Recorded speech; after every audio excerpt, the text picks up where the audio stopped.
สบายดีพี่น้องมาปั่นเฮ็ดกันบัดนี้เนาะก็มาให้มานาก็เมื่อกี้ก็หอยไปรอบนึงเนาะได้หอยไปรอบนึงแล้วพี่น้องเนาะเฮ็ดเนาะ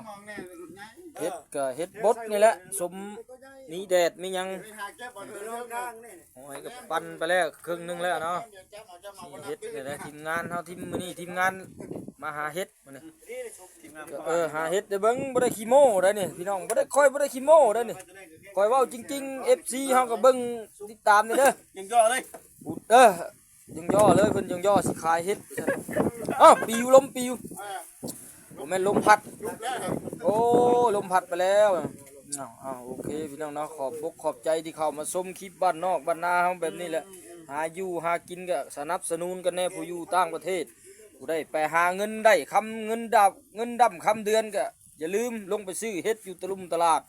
หมู่เจ้าบ่ได้หาดอกหมู่เจ้าได้เงินเดือนแล้วหมู่เจ้าซื้อเอาคอยนี่ต้องได้หานี่